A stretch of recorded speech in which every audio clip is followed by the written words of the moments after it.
L'un des aspects les plus captivants du art réside dans son approche du culte.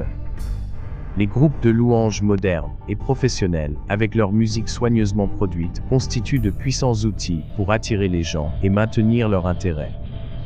Il ne s'agit pas seulement de musique qui sonne bien.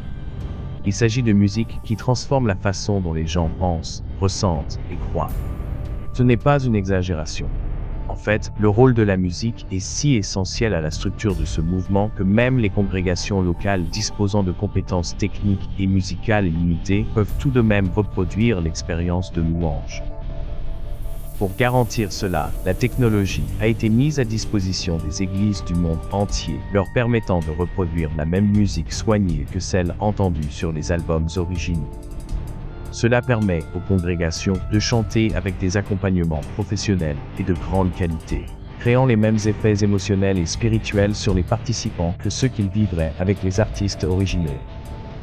Ce faisant, la musique favorise un sentiment partagé de connexion et de rencontre divine, quel que soit le niveau de ressources ou d'expertise d'une congrégation. Cette reproduction sans faille garantit que la puissance émotionnelle de la musique reste intacte, attirant continuellement les gens plus profondément dans la théologie et les pratiques du mouvement.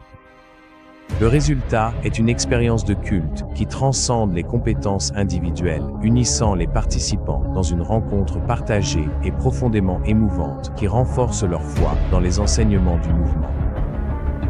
Les chants sont souvent décrits comme beaux et profondément émouvants, avec des mélodies envoûtantes et des paroles qui résonnent avec les désirs habituels des chrétiens de se connecter à Dieu, de trouver un sens à la vie et leur aspiration à quelque chose de plus grand à venir. Mais il y a ici bien plus en jeu que le simple attrait artistique. Pendant le culte, les participants rapportent souvent ressentir ce qu'ils perçoivent comme la présence tangible de Dieu. La puissance émotionnelle de la musique crée chez les fidèles un sentiment et une conviction qu'ils vivent une véritable rencontre avec le Dieu vivant, renforçant ainsi la croyance que la théologie du art est à la fois vraie et confirmée par ces expériences. Or, la Bible reconnaît effectivement le rôle de la musique dans le culte et son impact émotionnel, comme on le voit dans Éphésiens 5, verset 19, où il est dit « Entretenez-vous par des psaumes, des hymnes et des cantiques spirituels, chantez et célébrez de tout votre cœur les louanges du Seigneur. » Mais le culte et les chants mentionnés ici ne sont pas fondés sur l'émotion ou l'exaltation, mais bien sur la vérité biblique et en découlent.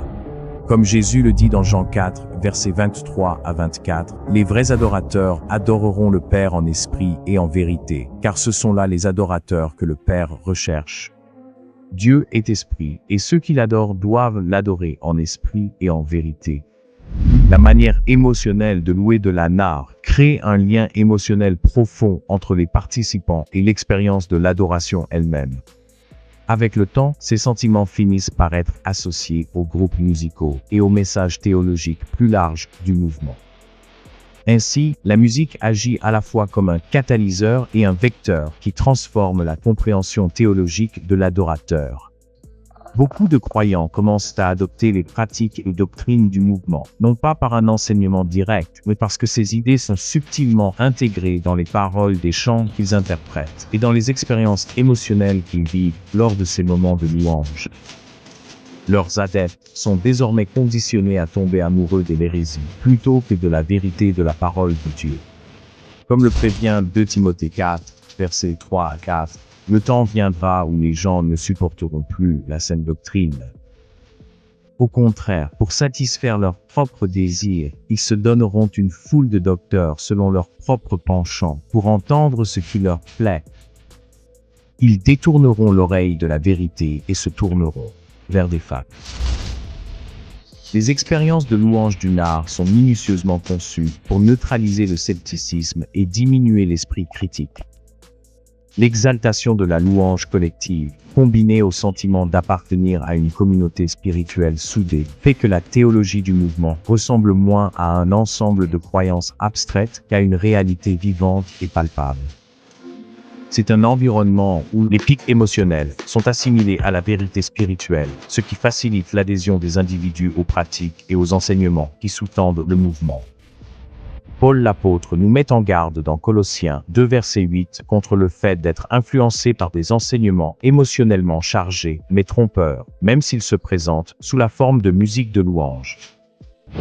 Ne laissez personne vous captiver par des philosophies creuses, qui ne reposent sur rien de solide, et des balivernes prétentieuses issues de la pensée humaine et des puissances spirituelles de ce monde, plutôt que du Christ.